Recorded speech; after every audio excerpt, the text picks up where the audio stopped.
Olá, bem-vindos! Hoje a gente vai mergulhar numa análise bem detalhada do mercado de ouro para entender uma divergência muito importante que está se desenhando entre os bancos centrais e, claro, o que isso significa na prática. Ok, vamos direto ao ponto. A tese principal aqui para entender o ouro agora se baseia num confronto, sabe? Um confronto bem raro e poderoso de políticas monetárias. Pensa assim, de um lado, o Federal Reserve, o Banco Central Americano, está sinalizando um corte de juros. Do outro, o Banco do Japão está se preparando para aumentar. Essa é a grande divergência que a gente precisa entender. Então, essa divergência toda, ela acaba criando um problema bem grande para o dólar americano. E para a gente entender o porquê, a gente precisa dar uma olhada no que compõe o famoso índice do dólar.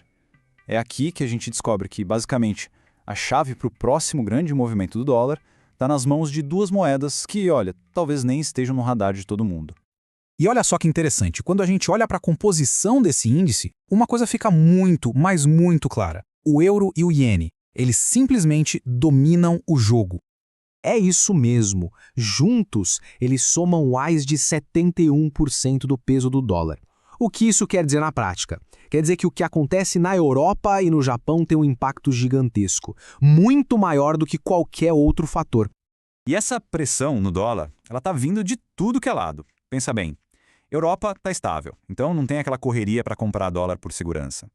O Japão, como a gente viu, está subindo juros, o que fortalece a moeda deles, o iene. E ainda tem a China, que está injetando estímulos na economia. Tudo isso junto cria um cenário bem desafiador para o dólar. Ok, então o cenário macroeconômico está bem desenhado.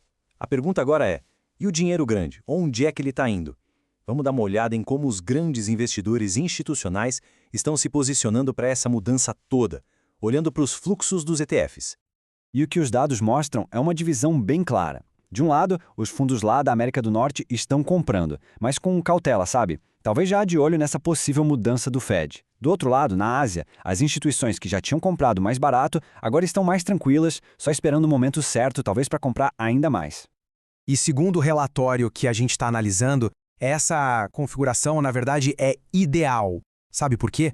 Porque a gente está num mercado de alta, mas sem aquele excesso de otimismo, sem aquela euforia que geralmente aparece bem no topo do mercado. E isso é um sinal muito positivo. Então, se o dinheiro dos grandes já está se mexendo, a pergunta que fica é, para onde a gente tem que olhar? Quais são os campos de batalha? Ou seja, quais são os níveis de preço que realmente importam e que vão definir a próxima tendência do ouro? Beleza, então vamos mapear esse campo de batalha, porque segundo a análise, a história toda do ouro daqui para frente vai ser contada exatamente aqui, entre essa zona-chave de suporte e de resistência. Certo, e aqui estão os números que realmente importam. Vamos focar em dois. O primeiro, e talvez o mais crítico, é o 41,60. Pensa nesse número como a linha de defesa dos touros, sabe?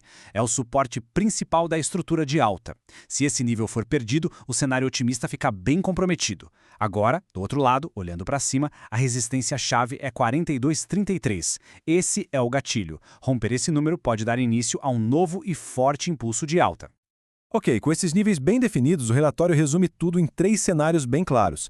É como se fosse um manual de estratégia, sabe? Para a gente entender o que pode acontecer daqui para frente.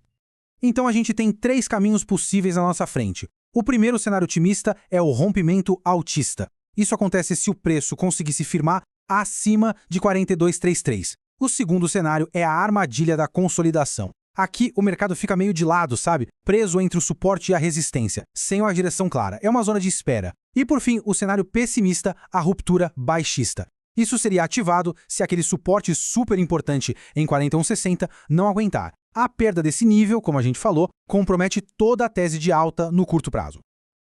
Então, vamos amarrar tudo isso? Resumindo a análise, o cenário macroeconômico está favorável para o ouro. O dinheiro institucional já está se posicionando. E o mercado parece estar se preparando para um grande movimento. E os dois números para ficar de olho? 4.233 para cima e 4.160 para baixo. Simples assim. No fim das contas, a grande questão é essa. Com os bancos centrais seguindo caminhos tão opostos, o ouro vai finalmente conseguir quebrar sua máxima histórica? Ou tudo isso é uma grande armadilha para os otimistas?